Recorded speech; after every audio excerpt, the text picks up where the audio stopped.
monitoring, evaluating, and reporting of action for climate empowerment. This is intended to be a fairly interactive workshop, and we have a small but mighty audience today, so I think we'll be able to get into a good discussion. Many thanks for joining us. We know that the Action for Climate Empowerment events are many, and we're appreciative that you took the time today to join us for ours. I'm your event moderator, Nicola Chopin. I'm the project manager for the Monitoring and Evaluating Climate Communication and Education Project, which we call MECCE Project for short. The MECCE Project is an international partnership of over 100 partners and collaborators. Together, we are aiming to increase the quality and quantity of climate change communication or education, and that is also known as Action for Climate Empowerment, or ACE, in UNFCCC circles. The project is directed by Professor Marcia McKenzie, and our three main research components include country profiles, global indicators, and case studies. Our research is helping to improve understandings of holistic and culturally responsive ACE, and we're also developing country-level comparative data on ACE, and we share our research-based insights to support the decision-making of policymakers, communication specialists, and civil society organizations. Our panel of speakers today includes the MECCE Project's Indicator Development Lead, Professor Aaron Benavote. We are delighted to be joined by Mr. Abdoulaye Faye, the Action for Climate Empowerment focal point for Senegal. We are also joined by Mr. Alan Egbert, the CEO of the Australian Council for Educational Research, and he's based in their UAE office. And we have several colleagues from the Center for Environment Education joining us today, Mr. Kartikeya Sarabhai, Dr. Preeti Nambiar, and we also have Dr. Shweta Purohit joining us, and she's in the audience right now. So today's agenda is, we'll begin with presentations from our esteemed panel, and then they will be providing you, as they present, with a diversity of concrete examples of monitoring, evaluation, and reporting of action for climate empowerment. We will then have an interactive activity and group discussion, and then we will close the session out. So our first presentation will be from Professor Benavote. He will be providing an overview of some fundamental principles related to ACE, monitoring, evaluation, and reporting, and a bit of a focus on the ways that civil society can contribute. You have about 12 minutes. We are running a little late. Okay, can everyone hear me? Thank you. So I'm delighted to be here, and thank you very much for this opportunity to talk a little bit about the MECCE project and some of the work that we've been doing. As Nicola mentioned, the MECCE project is primarily focused on developing monitoring, evaluation, and reporting, providing a monitoring, evaluation, and reporting platform for the ACE dimensions in the UNFCCC. Those dimensions you can see here: education, training, public awareness, public participation, public access to information, international cooperation. In the MECCE project, we have divided education into two subcomponents. So we tend to collect information primarily on primary and secondary education on the one hand, and then higher education on the other. We have very different kinds of materials that look at each of those two distinctive levels, and up until now, for various reasons, we haven't devoted a lot of time and effort to looking at the dimension of international cooperation. I think that it's important to keep in mind that the activity of monitoring, evaluating, and reporting has a purpose, and it can have multiple purposes, and it can have purposes really depending on the level, the community, the target audience, and the positionality of the person involved in doing this kind of work. We are very much interested in affecting the discourse and providing evidence for people involved at the global level. So many of the work that we do is focused on providing evidence-based materials for international conversations around ACE, and using this to kind of support policy development in this area. So that means both policy discussions at the international level and also at the national level in terms of the UN member states. We seek to do very rigorous research. It involves partnerships. As Nicola mentioned, this is a partnership grant. So much of our work is actually working together with colleagues in different other entities together to be able to produce materials that are also of interest to them and also, I think, of interest to some of our target audiences. I'm not going to go into elaborate kind of conceptualization or definitions about these three elements because I would like to get very much to the new materials that we have to report and some of our monitoring things, but certainly there are very particular ways that one can define and conceptualize each of these three dimensions: evaluation, monitoring, and reporting. It is important, and this, I guess, reinforces the point that I made previously, that we believe it's important from a monitoring perspective to bring in different partners, but it's also important from a societal perspective to involve different stakeholders in the monitoring and reporting process. That way it becomes more relevant to each of the different stakeholders and target audiences, and we think that this should be a fundamental principle. And if you go back, certainly in the other major development policy framework, the Sustainable Development Goals, the UN Secretary General, mentioned that it should be an all societal mobilization to move forward on these international policy commitments of member states. That means that all the different stakeholders should have a stake in trying to bring forward a major policy commitment such as we have. And that includes also in the area of providing accounts and monitoring, that it should be not just the purview of technicians and experts and academicians, but it should involve multiple stakeholders in this process of monitoring. So as Nicola said, there are three different kinds of materials that the MECCE project has been focused on over the last 3 years. We have a certain amount of our budget that's devoted to providing seed money to innovative ACE projects in different parts of the world. We've received several hundred proposals that are evaluated by regional colleagues and then also by the executive board. We will have supported 30 different projects over the 3-year period. And the first set of reports from the first 10 projects are now online. So you'll be able to see some of what our seed money support has helped to produce. There are 10 new reports on the website that provide evidence of these case studies. Very interesting, very detailed, very nuanced, very contextualized materials. The other aspect that also provides a different contextualization are the 80 country profiles that now exist. We've just put online this week 30 new country profiles. These country profiles have been organized according to a template that we worked out together with our colleagues at the GEM report, the Global Education Monitoring Report team at UNESCO headquarters.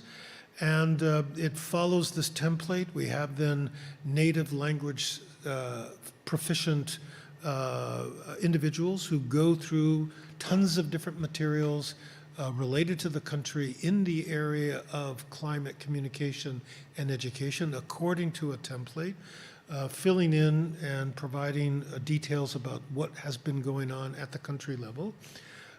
These countries' case studies are meant to represent all the different SDG regions, different levels of development, different language communities, and so on.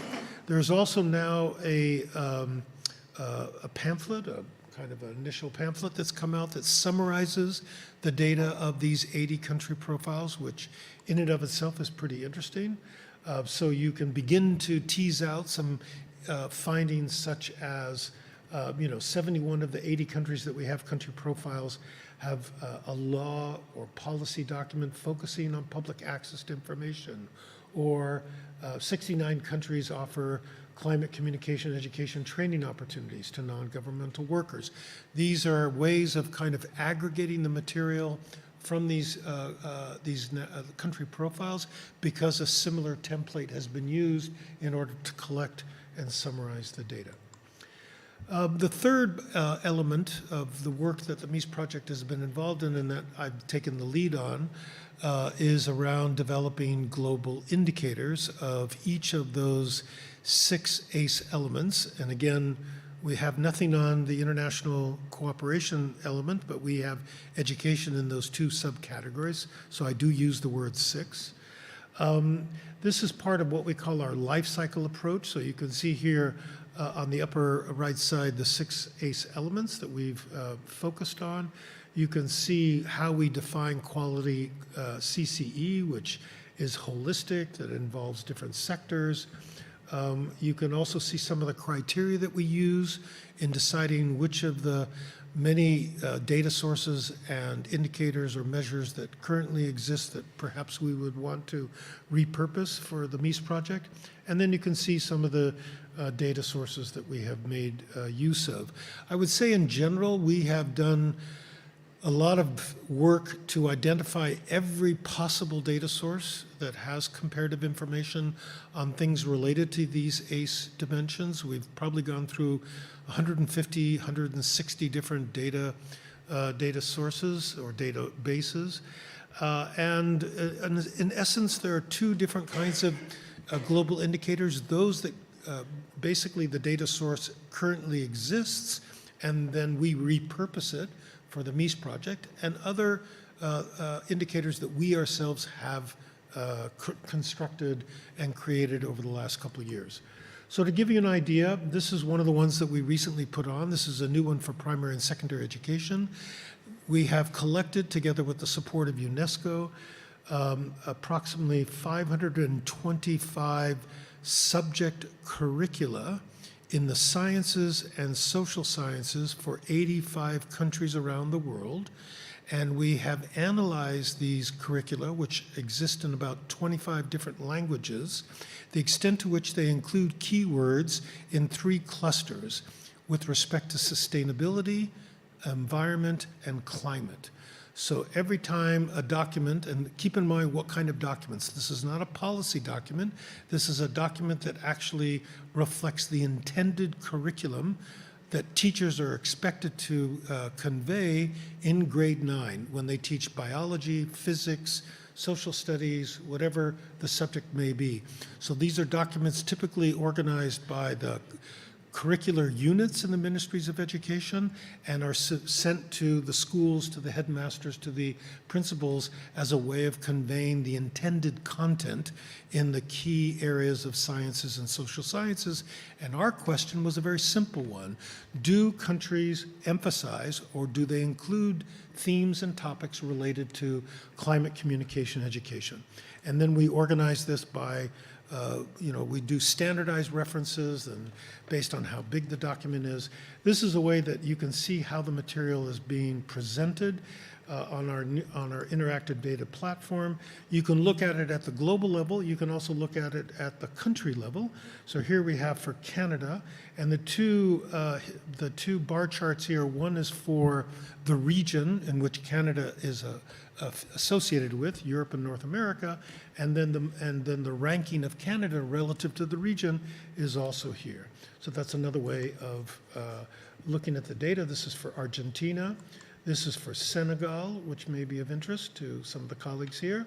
You can also compare across countries, so you could choose the countries and then see how they're doing relative to each other. Here you see the list of all the 14 different global indicators that we have developed over the course of the last 3 years. We've put up 5 new ones, the one, for example, the one on the curriculum, which I just mentioned to you. Some of the indicators have information over time. So this is an indicator that's based on the number of articles that have been published in peer-reviewed journals that have been found in the Web of Science over the last 20 years, in which the name climate or climate change occurs either in the title or as a keyword. and then this material has been aggregated over time. One of the things you do see here very clearly is that as we move forward in time, there's been a huge increase in the number of articles on climate. Now, I could go on, but my time is limited, so I'm going to bring this to a conclusion. The one last thing that I would like to bring to your attention, which I think is very innovative, is we've come up with an enumeration, it's not yet complete, of every civil society organization or nonprofit working in the area of climate communication and education around the world. We've now developed a list for about 76 countries. This material is validated in various ways. And this is the first such list that exists that we're aware of, so that if you're interested in either a particular country or a particular region, which non-governmental organizations are working in this area of climate communication and education, and I think most of us understand that if we leave it only to government, we will only get so far in attaining the kind of goals that we wish, and therefore it's important to also look at the civil society sector. Yeah, I think we'll leave it there. Thank you so much for listening. Thank you, Aaron, for your insights on monitoring, evaluation, and reporting of quality ACE, and insights on the MECCE project's research. As Aaron mentioned, we are compiling the most comprehensive list possible of ACE organizations, and we are inviting inputs into that list. So if you follow the QR code, we invite you to recommend as many organizations as you like, and they'll be validated by our team and put into the database. Thank you. Our next presentation will be from our colleagues in the Center for Environment Education. So I'm going to hand it over to them. They are planning to review several case studies that they've conducted that help advance our understandings of quality ACE and ACE monitoring, evaluation, and research. Thank you. Is this mic on? Yeah. Thank you very much. Me and my colleagues, Dr. Preeti Nambiar and Dr. Shweta, are going to very briefly touch on 4 climate change education monitoring evaluations we have done to show how they are useful and why they are critical in the type of policy which is being made. If you see this, we have these are all based on actions which the Center for Environment Education has taken in India. So the CEE was set up in '84 when the Ministry of Environment was being set up, and its purpose was to push the agenda and the quality of environmental education in the formal and non-formal space. We then generate the quality data and the evidence, engage with stakeholders, and collate and interpret and publish this material. So I'll ask Dr. Preeti to talk about the first one. This is actually quite an innovative project that we did. This is a mobile science exposition that was mounted on a train and basically traveled the length and breadth of the country, making approximately 391, I shouldn't say approximate, nearly 400 stops across the country, and was actually visited by almost 14 million people, of which a large percentage were children and their teachers, school children and their teachers. So every one of those 8 coaches in the train had exhibits pertaining to climate change. And so climate change adaptation, mitigation, what is climate change, all aspects of it. Each coach was actually designed, developed, and installed by a team of experts at the Center for Environment Education. So this has probably got to be one of the largest sort of expositions and has gone to so many people across the country. And the cost would probably be about not more than $1 per person. So that's been the experience, and we've done it over a period of 2 years between 2015 and 2017. So This gives the route. this gives you the rough route that went right across 20 states, and Is everywhere a broad gauge railway line could go? yeah. So this was a partnership between the Department of Science and Technology, Ministry of Railways, and the department Science center. yeah. So that this enabled children all across the country to actually come understand. Okay. And what we then did was conducted research on this entire experience. And what we then did was to take a sample of about 5 of these places where we actually had the Science Express stopping, and then we interviewed about teachers and students from about 20 schools, and we found that the whole experience, we could actually have a control group of people who didn't visit the exposition and people who did. And we found that there was 2 months after they actually went to the exhibition, they had much higher awareness of all the concepts that they actually saw on the train. So we found that that was quite an impressive kind of experiment, really. And unfortunately, I mean, I think the research there didn't really make it to the policymakers because we weren't able to go into a second phase there, but what we learned from it was that certain exhibits really made the most impact. What kinds of exhibits actually impressed the children? You know, maybe if you go to the next one, we could talk about. Okay. No, just the one for first exhibit. yeah. This was actually Earth Has Fever was probably the most popular exhibit. You know, so that was something that we learned. And so as part of our interpretation work, we've incorporated it into our interpretation programs, and we've done a number of mobile exhibitions since then. And we have learned a lot from the research that we've conducted into the impact of all these exhibits that we've had on the train. Thanks, Preeti. This one, make people understand what about 1 degree, 1.5 degrees. We have it from morning till evening.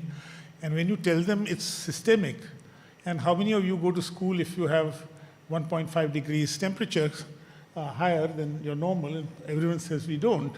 So it was just one of those very effective ways of doing it. The next one I wanted to go to was a survey on the beaches, and maybe Shweta. Yeah. So thank you for the opportunity to the MECCE team and all the organizers.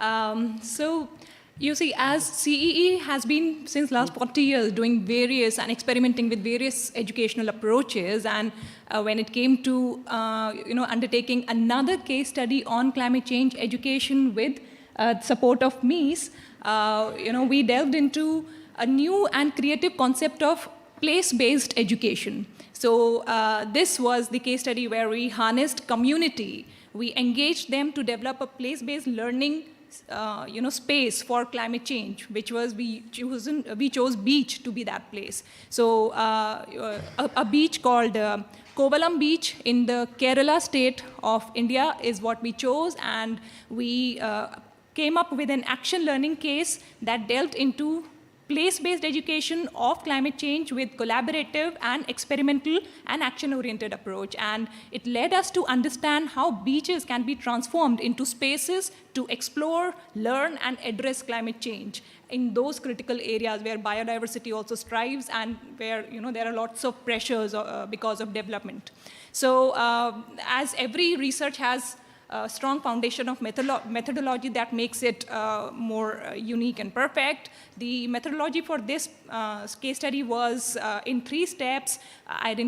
We identified the target groups, and then we conducted stakeholder discussions and then in the second part, we explored what could be the place-based educational approaches that we can take up. We co-created those educational activities with the beach managers and staff members. And finally, the beach managers were our action points who implemented the beach walks, activities, and engagement activities with visitors, students, research institutions, youths, everyone that visited that beach. So through that, we took forward the climate change education at beaches.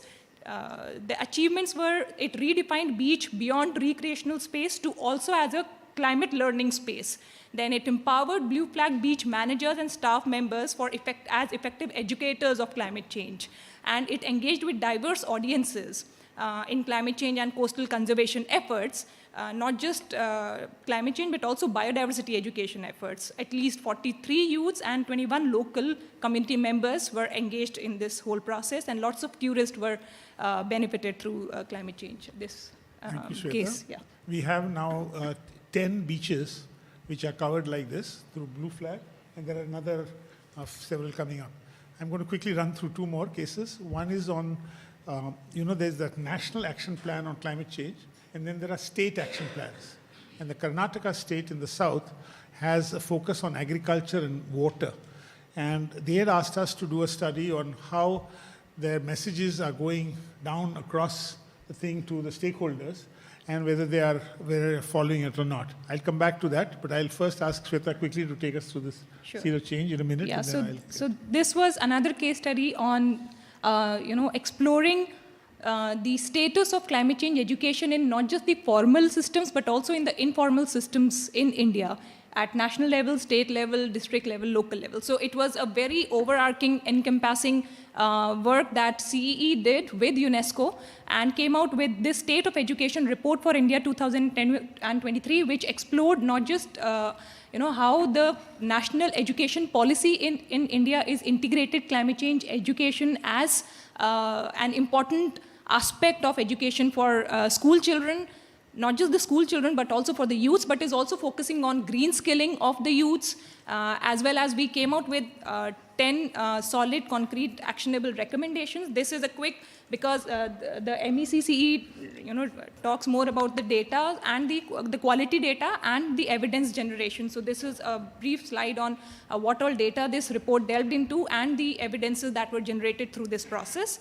And yeah, these were the action for climate empowerment policies of India that were evaluated as part of this study. for all the different ACE projects. So I just want to end by saying that what MECCE does for each of these projects is different. In the first case, there was a lot of skepticism on, by visiting a train, okay, they like it, but what does it do?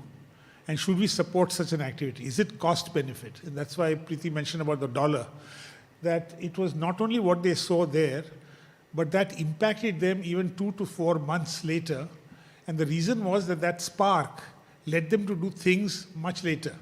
In fact, had we done the research straight after that day, we would not have got this data as much as we got it later.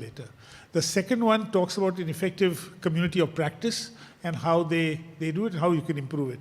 The third one was how you improve an implementation strategy. Here they were convinced that it was good, but it was more to do with a feedback on improving the implementation strategy. And the fourth one, which was mentioned just now, was actually coming at a time when India is rewriting its school education materials.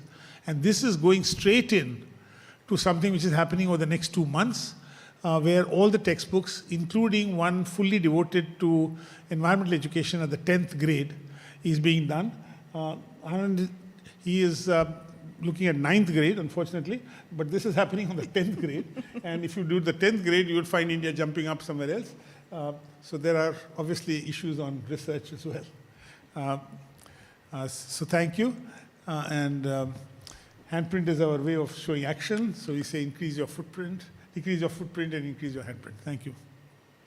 Thank you so much, Kartikeya, Shweta, and Preeti for your interventions. It's really interesting that you're engaging with experimental designs as well as case study methodologies. I think that it's really powerful being able to show not just those numbers, but the human face to the climate education that you're working with. So thank you so much for sharing your learnings with us. I would next like to introduce our next presenter, Mr. Abdoulaye Faye. We are honored to have Mr. Fay here to share the important work that he's doing in his capacity as ACE focal point for the government of Senegal. And he doesn't have any slides, so we will put on a neutral background for him, and he will regale us with his interesting insights.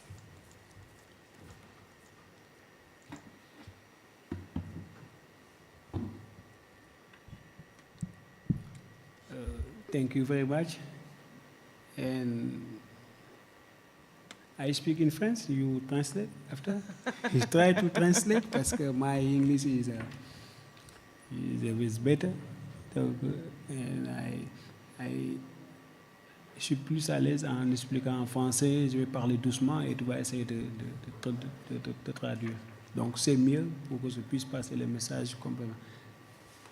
Je suis très heureux d'être là et de partager cette scène avec tous ses collègues donc, venus d'ailleurs. He's Donc, going to speak in French, and I'm going to translate, and he's really delighted to be here with all of his colleagues. Thank you. Donc, par rapport à votre question qui porte sur la qualité de l'action pour l'autonomisation climatique et le suivi et évaluation, je rappelle que je suis du Centre d'éducation et de formation environnementale, donc Environmental Education and Training Center in the Ministry of Environment, Sustainable Development and Ecological Transition du Sénégal. Et nous sommes chargés de définir et de mettre en œuvre la politique en matière d'éducation à l'environnement, au changement climatique et au développement durable. De mettre en œuvre la politique, de le suivre et de l'évaluer. Et dans le cadre de ce travail, l'aspect suivi-évaluation occupe une place importante, compte tenu de la planification de départ et les indicateurs que nous nous fixons. Tu peux me couper pour traduire dès que tu veux. Il y a des indicateurs macro et des indicateurs donc, intermédiaires pour mesurer les impacts que nous faisons au niveau des cibles. So they're working on evaluations that have both shorter term and longer term indicators. Yes, the center is responsible to definition the national policy of environment, climate change, and sustainable development education, and monitoring and evaluation all action menée par les institutions, the government, et les acteurs de la société civile. La qualité des actions, elle est importante pour toucher véritablement la cible. Dans la définition des indicateurs, nous avons des indicateurs pour mesurer l'amélioration des conditions de vie des élèves, improve our condition, the student and life in your environment. Yes, so you're looking at l'amélioration des conditions de vie, des indicateurs qui mesurent ça. yes, so quality of life of the students in looking at the quality of ACE actions. Yes, indicateurs pour mesurer. Et à côté de ces indicateurs, pour mesurer l'impact, il y a des indicateurs sur la qualité des enseignements-apprentissages. So looking at the impact of the quality of teaching. Yes. C'est les pratiques pédagogiques. Donc, learners practice in class. Participation in the classroom for different learners. Et aussi des indicateurs sur comment, how the climate change is integrating in the system, education and training. Nous avons réalisé, the strategy of integrating the issues and challenge climate change of all systems. Enseignement général, donc primary, secondary schools, university, and la formation professionnelle, all system. We have developing a plan, capacity building plan, les capacités institutionnelles, les capacités techniques, mais aussi les capacités opérationnelles d'organisation qui touchent la gouvernance. So you're looking at operational capacity, governance capacity. Yes. C'est quelle est la première? Institutional And instructional capacity. organization in the ministry or different level, the governance of climate education. And les supports pédagogiques. Donc les supports pédagogiques is Pedagogical supports. a book and for students, for learners. Donc, Textbooks. comment intégrer le changement climatique dans le système global. Donc, le suivi de ces actions-là donc, nécessite la maîtrise de la qualité. So looking at the quality of instruction Voilà, la qualité des actions. and the quality of actions. Au-delà de ce qui se fait à l'école. Mais ici, les actions pour l'autonomisation climatique, c'est les actions menées in the class, in the school, In schools mais aussi les actions menées and outside of the pour toutes classroom. les populations. Je peux aller sur la deuxième question. Les 3 points que tu avais serrés. Qu'est-ce que tu as dit? Voilà. So next question. Next question. Okay. Yes. I go to the next question. So you are, I have 3 points. okay, Yes, I finished the first point. okay. The second point says expérience, l'étude de cas que je suis en train de mener et comment ça impacte, So comment ça impacte sur la qualité a de, case study on the impacts of climate change education on students. l'étude de cas porte sur la question de la continuité du continuum éducatif. What say continuum éducatif is the system global education. Comment la question du continuum éducatif pourrait, par une prise en compte du changement climatique, pourrait faciliter les enseignements et apprentissages. So culture, the impact of culture. Continuum éducatif. Continuum éducatif. Continuum éducatif is the system global. Donc, and the cohérence entre les levels, secondary level, university, then cette cohérence, So the whole the education whole cohérence system is a coherent whole. continuum éducatif. Okay. Comment l'intégration de ce changement climatique pourrait faciliter cette cohérence d'ensemble. So how climate change education can be integrated across the whole. Integrating climate change facilite the cohérence d'ensemble is all level, all system. So you're looking at how climate change education can impact across the entire education system. Because the climate change is a sujet transversal. Donc, all disciplines, scientifique, littéraire, and all disciplines. Donc, dans toutes les disciplines, on a le changement climatique. Right. So it's a cross-discipline approach, not just in sciences, but also across the humanities, social sciences. L'idée de l'étude de cas, c'est de travailler sur l'interdisciplinarité. Comment tu vas l'appeler? Interdisciplinarity. Interdisciplinarité. Yes. Donc, des contenus liés au changement climatique pour faciliter la cohérence d'ensemble dans les différents niveaux. Donc, l'étude va porter sur ça.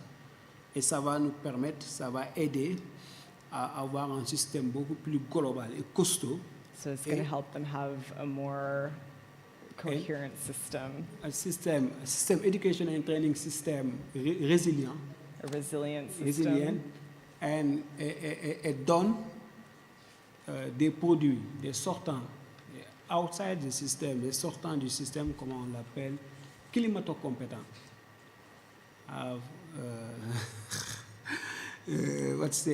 Donc, ils donnent des sortants, donc, our knowledge and know-how, the issues and challenge of climate change. So they'll know about climate change and how to take action against it.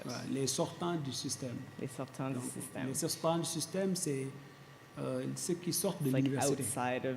outside of No, the. if you finish your study, Okay. if they finish the level secondary school and the university, So once they're outside of is the formal capacity. education system. because the system have integrity, donc the whole challenge of climate change and les sortants puissent être costauds. En fait, c'est cette cohérence d'ensemble dans les différents niveaux qui est recherchée dans l'étude de cas. So once they're outside of the education system, they'll be more resilient and be able to take climate action. Et en dehors de cette étude de cas aussi, nous menons beaucoup d'activités avec UNESCO, Global Education Partnership. So you're also involved with the UNESCO Greening Education Partnership. Et Sénégal développe initiative nationale for sustainable development education. It is an initiative qui regroupe all actors of education and training sustainable development. And Sénégal développe aussi, je coordonne aussi une cartographie sur mapping of the different activities, You're mapping ACE activities menées in au niveau Senegal. national. Oh, that's interesting. Okay. Yeah, okay. Thank you. Yeah, merci. Et merci beaucoup. C'était pas facile, mais tu t'es Yes, débrouillé. I didn't realize I was going to be Et translating. je promets à la prochaine, Apologize. et je promets à la prochaine COP de parler bien anglais. Ma français n'est pas si bon. Okay. Okay, well, many thanks for your insights, Abdoulaye. I am going to turn it over now to Mr. Alan Egbert, who is the CEO of the Australian Council for Educational Research. The last two presentations gave us an idea of the kinds of qualitative data that we can be using to evaluate ACE, and Mr. Egbert is going to provide us with some really interesting insights on quantitative approaches. Thank you very much, Nicola. It's an absolute pleasure to be here and listen to all of this wonderful work that's been happening. That'll help. Great. So I think we've actually heard some really interesting insights on what's happening at the school level, what's happening at local community levels. What is the data telling us about all of this, and how does that correlate with what's happening currently? I'm going to, in the interests of time, going through this, I wanted to make it a bit more interactive, but there's a purpose behind why I'm showing these graphs. That's CO2 levels if we don't arrest them now, indicating that temperatures could rise up to significantly higher levels than what we're experiencing now. Here's another one which is telling us about the rise in CO2 concentrations, and this has just happened in the last 20, 30 years. And there's a purpose behind showing you these graphs, and I'll come to that in a minute. Here's another very interesting one about the decline in biodiversity, and that's alarming in terms of how much we have actually lost over only the last 25, 30 years again. Here's another interesting example of what can happen in terms of all of these climate catastrophic events that have happened and where it can lead us, whether it's extremes or precipitation, flooding, rainfall, etc. This is another interesting one. How many natural disasters in the last,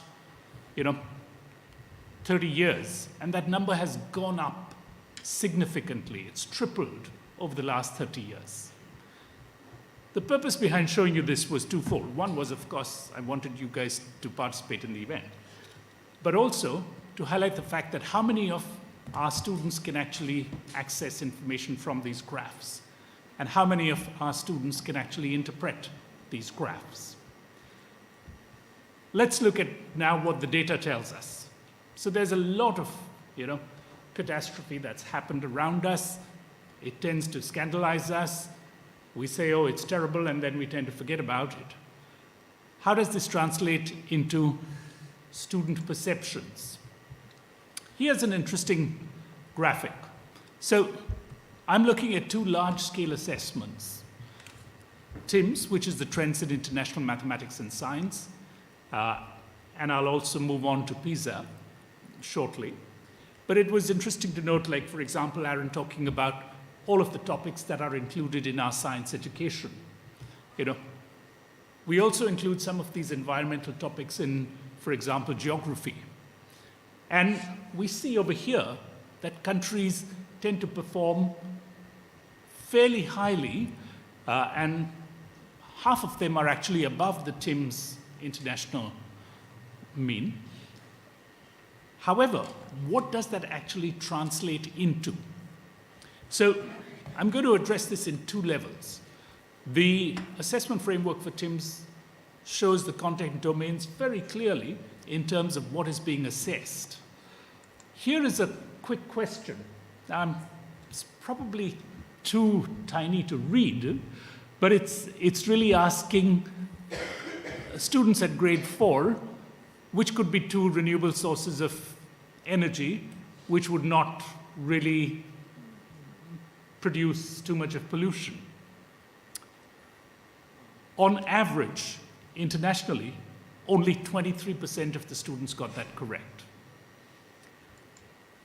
Here's another very interesting graphic. This is TIMSS grade 8 data, again based on the TIMSS environmental awareness scale, where we have clear content which correlates with what is actually being taught in all of the 70-odd countries that participate in TIMSS. And it shows, again, there are quite a few countries that have performed well and above the international average, but there are a whole lot of countries that have performed below. How does that translate into what students know and can do? At the moment, I'm just restricting it to that. We'll come to the next step in terms of how responsible do they feel and whether they actually feel they can do something about the environment. So over here, this was again a very simple question, which was how is planting trees beneficial for the environment? Write two ways how planting trees would actually benefit the environment. Only 38% of grade 8 students internationally got that correct. Isn't that unbelievable? We have content that is going, in fact, all the way from grade 3 onwards, which focuses on many of these aspects within our science education, within our geography education. But the international data tells us that they're not being able to correlate events that are related with climate challenges, for example. Let's look at what does the PISA data tell us. PISA is the Program for International Student Assessment. PISA is directed towards 15-year-olds. And PISA has also an environmental literacy scale where it surveys students and talks about their attitudes as well, collects that sort of background information. One of the alarming things that PISA tells us is that young people do care about climate change, right? You can see it from the data. The green bars show that students feel that looking after the global environment is important to me. So performance over there is, well above 60% in most countries. The blue bar says, I can do something about the problems of the world. There it is much lesser. Students actually feel that they are unable to make a difference. Why is that so? We want to try and narrow down this particular issue, and it's an attitudinal issue. So while students have a high level of awareness and interest in the future of the planet, they feel they do not have the agency to do something about it. How do we build or start to build agency amongst our students where they can take ownership and responsibility and feel that they can do something about climate change, or on a broader level, the environment itself? Because often they feel they can't do much about the climate, that's totally beyond their hands. But if we start to frame it in terms of a narrative for the environment and their immediate context, then they begin to feel a lot more empowered. That yes, it's my choice, I can make a difference, I can do all of these different things to actually make a difference. So what does some of the data tell us? I'm going to whiz through this. About 1 in 4 students responded correctly to simple items. About 4 in 10 students responded correctly on the 3 other units in PISA, which talked about climate change. 20 out of 26 countries, students had more difficulty identifying a short-term response to sea level rise, for example. And that's quite amazing. But the next one is even more amazing. Between PISA 2006 and 2015, the performance of students who actually answered questions correctly on the environmental scale has gone down rather than improving. And that's a really strong wake-up call for educators, for us, to be able to say, why is this happening? We are trying to build on the curriculum. We are trying to teach more of this. So why is this happening? We tend to assume that if people knew, they would act. That if we taught a particular topic, then students would know, and then we assume that they would also act. We assume that awareness is equal to action. But that is absolutely not the case, and there's lots of research done to show this. So how do we start to build that agency and that literacy? There's lots of initiatives, you know. SDGs say, goal 13, we have to take urgent action. 13.3, we have to improve education, awareness raising. However, we are teaching these subjects, but it's not giving us the right kinds of results. And that is evident from the data. So what do we have to do? How do we start to build agency, which is the critical thing? How do we build literacy? How do we start teaching that in schools so students feel empowered? You know, how do we start to assess them rather than the traditional ways of, you know, academic and linear assessments? How do we actually start to bring into real world, real life contexts that actually empower them to start to do something about it? Environmental and climate literacy is key to reversing climate change. We are absolutely sure about that.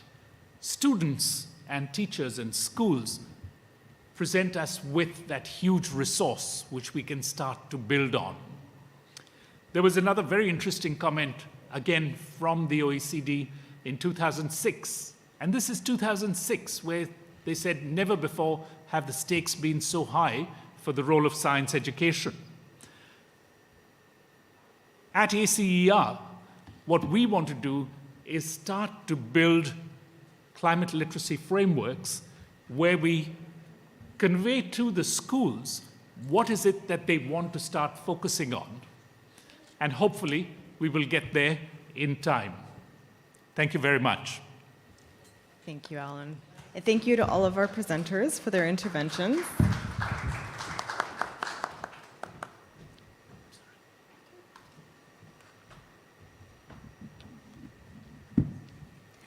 I always feel bad putting up the time cards because it's always so interesting hearing people speak. But we would like to spend a bit of time hearing from you and having you speak with each other about the types of monitoring and evaluation and reporting that you might be able to participate in and contribute to in your work that you do. So we're going to do what's called a SOAR analysis, and we're going to break you into groups. So I feel like there's, a bit of a cluster here and then a cluster there. Everyone starts leaving as soon as it becomes interactive. Come back. So I'd like you to nominate someone from your group to do the report back. And as a group, I'd like you to discuss these few things. So SOAR stands for strengths, opportunities, aspirations, and results. For strengths, we'd like you to be discussing what you can do to help advance ACE monitoring, evaluation, or reporting, or what you are doing. For opportunities, think about the types of opportunities you have in the work that you're doing to further this area. Aspirations, what inspires you about ACE MER? We just listened to an extremely passionate presentation about data. What do you want to achieve? What do you care about? How can monitoring, evaluation, or reporting help you achieve those in your work? And then if you are linking to those aspirations, how can you monitor and evaluate those activities? So I feel like I scared enough people off that you could probably just all have a nice little conversation with the folks who are left. Yeah, we can just have people call out or give interventions, and I'll pass people the microphone. How does that sound? Okay.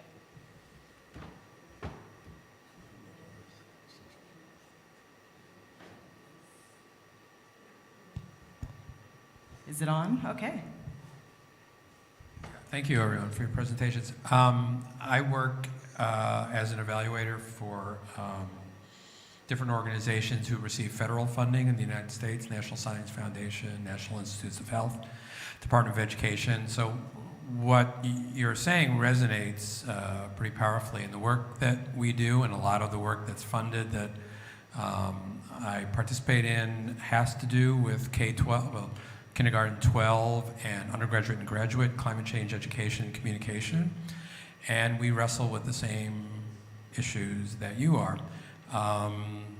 It was interesting that I worked on a project with Penn State University where we interviewed environmental educators about issues in informal spaces. This is all, well, I guess your project is an informal space, but some of the issues that they wrestle with in working with families and talking about, first of all, the climate, no pun intended, in the United States right now is difficult in terms of the science education.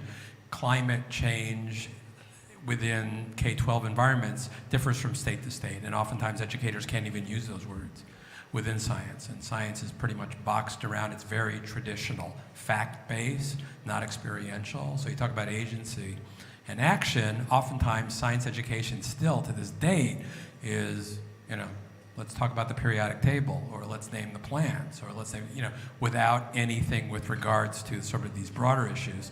So we're finding that, at least in these informal spaces, that environmental educators are, rather than being sort of the hierarchical seer of knowledge, tapping into the experience that each of these families, and particularly children have in rural, especially in rural areas, that have experience in nature. Talk to them about, tell us what changes you see in your community. Tell us how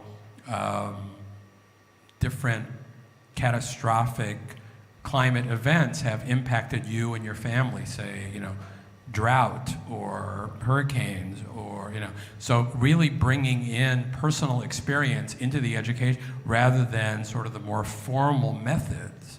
And what they're finding is they're integrating this formal, and I don't know how it is in your countries, but formal and informal education, there's a wall between the two. And oftentimes what you're learning in formal education, you take someone to an informal environment, it doesn't apply. There's more. So we're finding that the more experiential, contextual kinds of education around climate, allowing the students and families to talk about their experiences to inform the education rather than sort of a traditional method, has worked really well.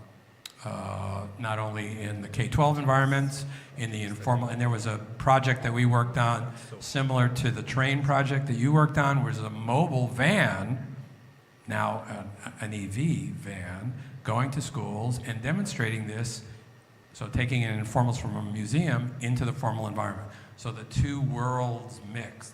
So what we're finding is effective, or what schools are finding is effective, is sort of mixing the informal and formal, bringing in experiential, talking to families and students about how they experience climate. It gives them agency because they talk about what they know as opposed to being talked down and being told what they should be doing. Anyway, so it's just overall how we're different. And I work primarily in qualitative assessment, though I do appreciate what you're doing on the quantitative side. Thank you for your intervention. It's interesting. We've been talking a little bit about the civil society. We're doing this big mapping of civil society organizations and what is the purpose of civil society. And oftentimes it is filling gaps in those formal education settings. Does anybody in the audience have something that they would like to contribute in terms of the strengths, opportunities, aspirations, and results? Or just anything in general? Sri Lanka? I think we met the SBs, right? SBs 50. Sorry. Again, I'm Kavindu from Sri Lanka. Not wearing the Sri Lankan hat at the moment, but I'll sort of tell a few things that we have been doing. Ianna is also here from my organization, from Slyken Trust, part of our youth team. So the ACE has been one of the questions are up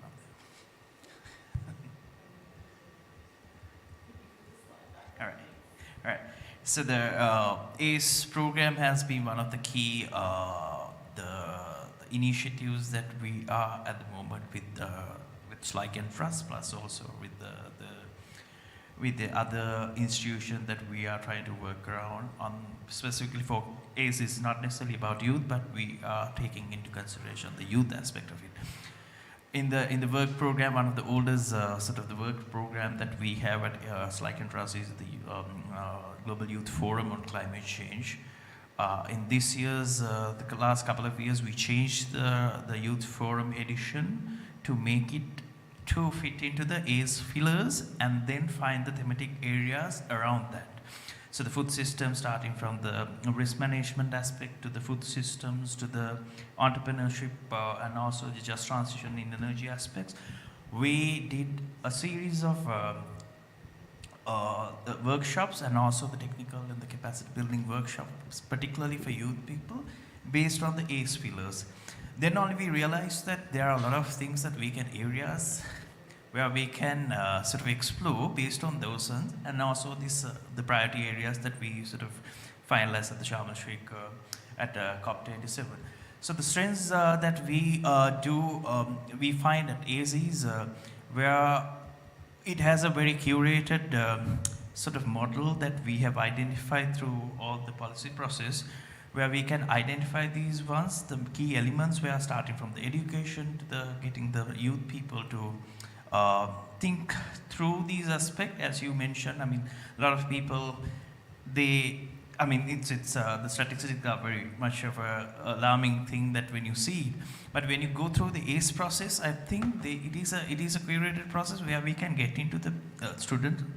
Let's talk about the students or the young people.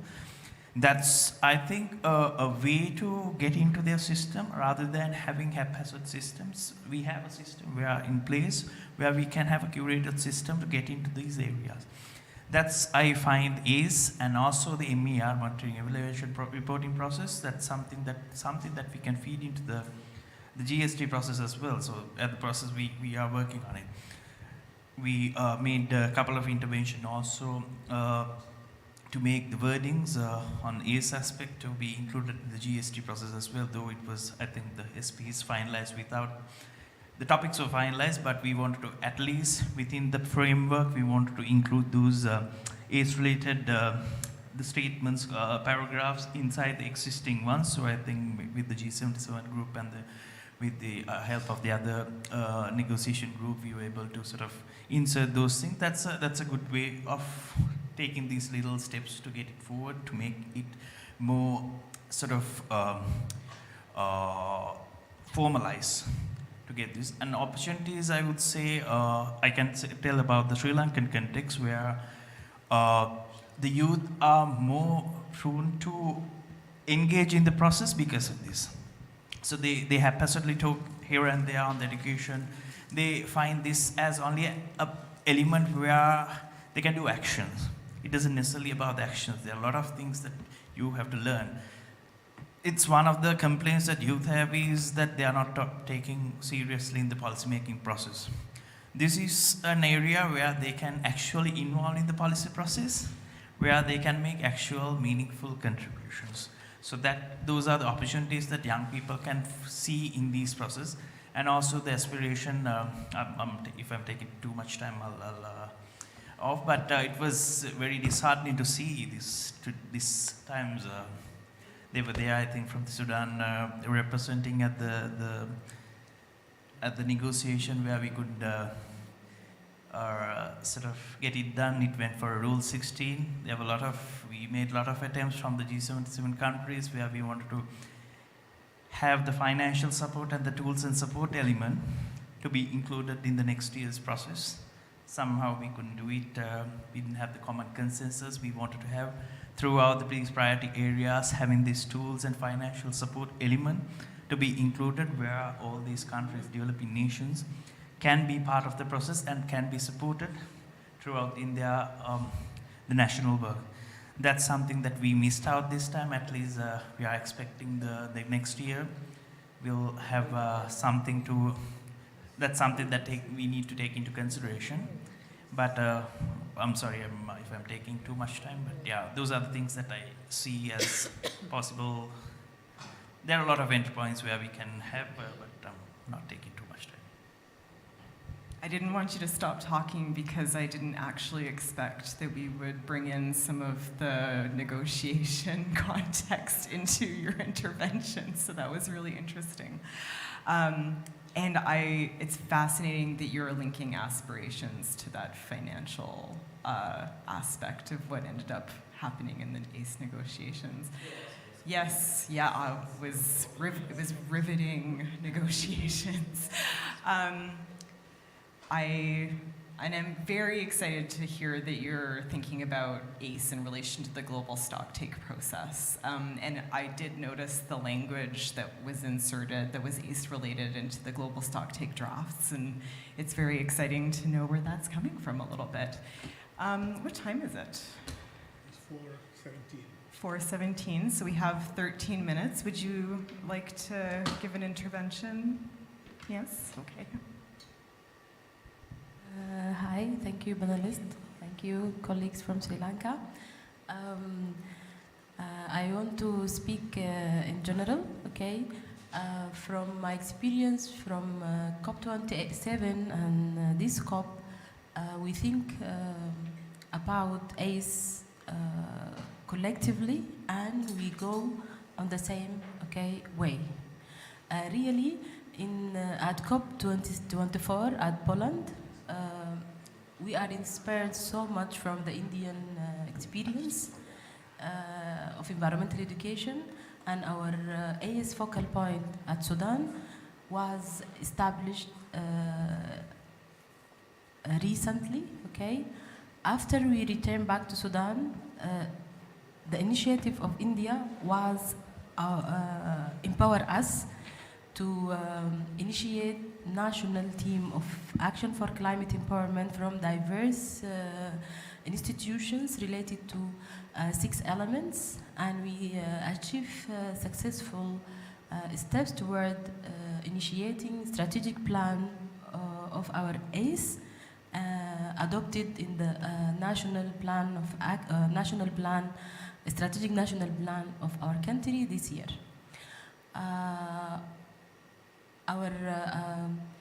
The strengths and opportunities is networking, and panel held at COP27 of United Nations programs, UNESCO, UNITAR, ILO, okay?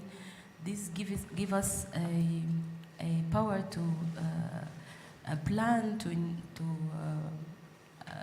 for networking, okay, with these program. But what's happened in Sudan and instability protect us from achieving this goal. Also, we have a achievement about initiation of guidelines of teachers to teach environment and environmental change concepts. This follow the step of integration of concept of environment and climate change at curriculum at school level.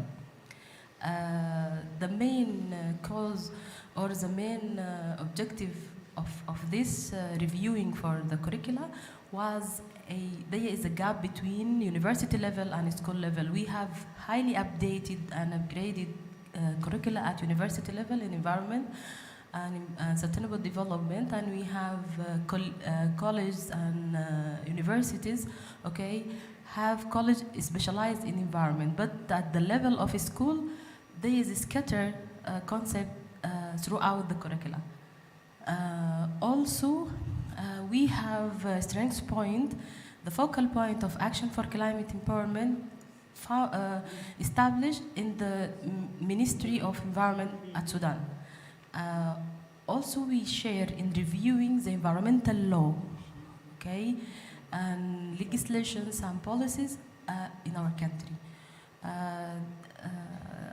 This about what's happened in Sudan, okay, and reflecting our experience. Thank you.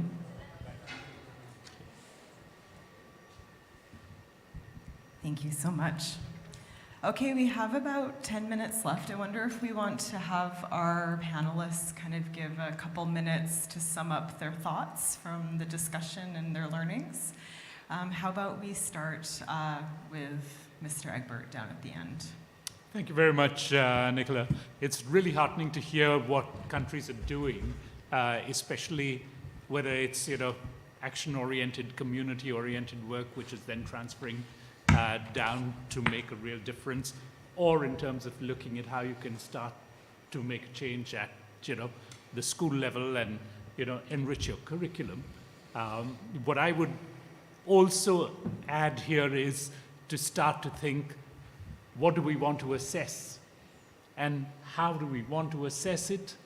How do we want to actually start to monitor progress in schools in terms of responsibility, in terms of attitudes, in terms of values, in terms of how they start to make a difference to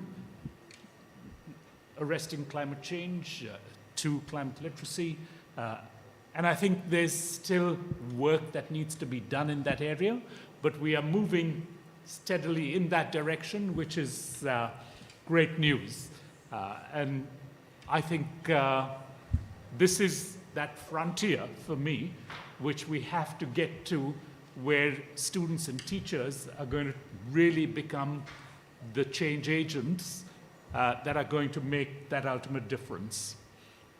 Thank you very much. Thank you, Alan. Let's hear from our colleagues at the Center for Environment Education next. I found that particular point you were making about agency very interesting, and we have worked in that area. We worked with the Commonwealth to develop a project called Global Communities for Sustainability, where we actually got children in Australian schools engaged in working on projects with their local community. And that really empowers the children, and that made quite a bit of difference. We had the project monitored, evaluated, and the results were definitely pointing to the fact that it did result in empowerment, and high school, like children from 8, 9, 10, were involved in the projects, and it really made a difference. So, so I think, sadly, I mean, the results don't exactly, sort of, scale up anything, or, I guess it's, but it's still very useful because you can always go back to that and you have some solid evidence. That's a really good point. If I may add, Preeti, that's, I think, really the crux of the matter. How do we sustain this in schools, and then how do we actually distribute it across so that it becomes part of the school culture, it becomes part of the school governance, it becomes part of how we actually report and assess students. But it does make a difference, there's no doubt about it. To make it real life and contextual makes a huge difference. Absolutely. Thank you.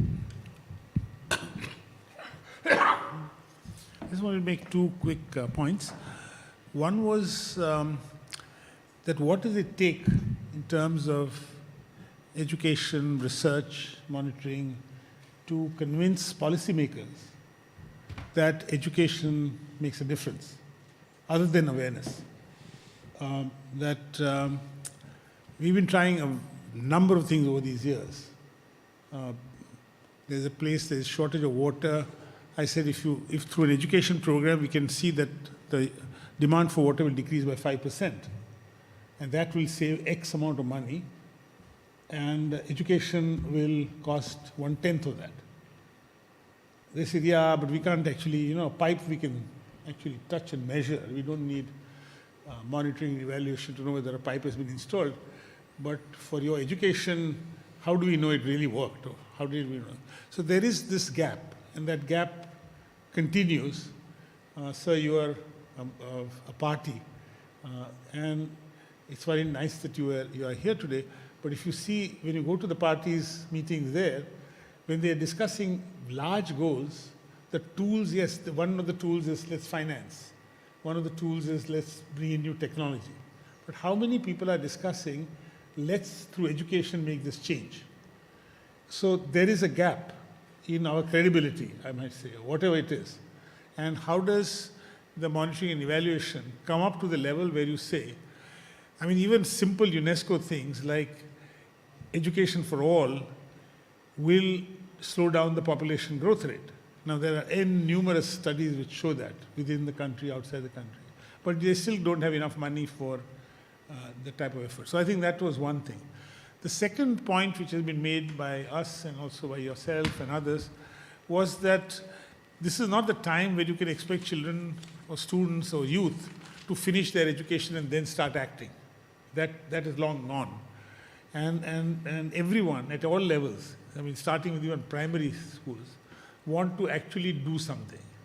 And therefore, I think the point which you made was very significant. That's what we are doing in India, is to not make this very fine distinction between climate change education and environmental education. I think the point which you made, because a lot of local action is something which is possible because of that. So I think that those are the 2 points I wanted to make. Thank you. I think that's such a powerful point that we don't have time. We often think about formal education in this space, and that's what gets the most attention a lot of the times. But lifelong learning approaches, and ACE is a lifelong learning approach. It's getting every person across all society in the world to be acting on climate. Monsieur Fay. Merci. Merci beaucoup.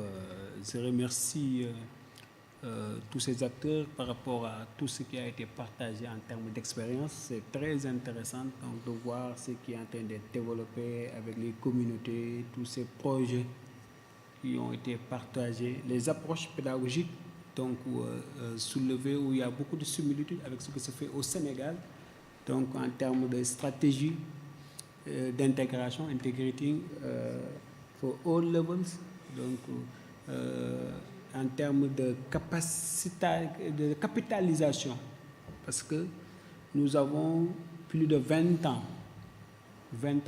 ou 40 ans même, ça fait depuis 1990 à aujourd'hui, c'est 30 ans, ça fait plus de 30 ans d'expérience en matière d'éducation environnementale. Donc, tous ces projets et programmes nous ont permis de capitaliser un certain nombre de stratégies et de mises en œuvre. L'un des points les plus importants, c'est le renforcement des capacités, capacity building for all actors in the system. Parce que les enseignants, les learners, n'ont pas assez de ressources pédagogiques adaptées aux questions du changement climatique. Donc, il y a un travail important à développer à ce niveau sur le renforcement des capacités pour qu'ils puissent avoir des outils donc, adaptés qui prennent en compte ces questions. Le deuxième point, le second point, c'est cette nécessité de cohérence d'ensemble dans les enseignements, apprentissages, l'interdisciplinarité à développer davantage pour plus de cohérence. Et le troisième point, c'est les activités en dehors de l'école, mais interconnectées à l'école. Out schools, interconnecting in schools. Parce que l'école ne s'arrête pas, l'enseignement, l'éducation ne s'arrête pas à l'école. Donc, c'est à la maison, in the home, in the street. Ouais. Donc, in the school, it's all. Donc, cette cohérence d'ensemble des approches qui sont développées, seulement pour nous permettre d'atteindre le résultat escompté. Et notre étude de cas va jouer un rôle important dans cette cohérence d'ensemble pour permettre de tirer. Et on va noter dans le rapport qui sera partagé de ces sessions toutes ces bonnes pratiques, voilà, pour mieux nous orienter et de voir comment développer ça au Sénégal. Parce que c'est vraiment intéressant. Et je m'excuse vraiment pour le français, parce qu'il y a beaucoup de choses qu'on n'arrive pas à développer pour que les gens puissent comprendre davantage. Mais voilà, donc la prochaine fois, on fera beaucoup d'efforts pour parler en anglais. Merci. So just to sum up really briefly, he was speaking about gaps in or the need to build capacity in teacher training, multidisciplinarity in having climate change across all disciplines and system-wide, and that case studies are helpful for supporting decision-making. And I think that teacher training gap is something that we have seen in our country profiles. One of our findings in the 80 country profiles is that only about a third of the countries have teacher training of some sort, and a lot of the times it's not happening in their teaching degrees, it's happening in professional development or with teaching resources. So we should be definitely doing a better job of building teacher capacity. I realize that we are at time, but I would like to just hand it over to Dr. Benevote before we do that, if our tech folks don't mind. No, we're done. We're done. Okay. All right. Well, they are very rigorous on their timing in this venue. Thank you so much for attending, and it was fascinating listening to your interventions, so thank you so much for sharing your insights with us. Let's talk later. Take care.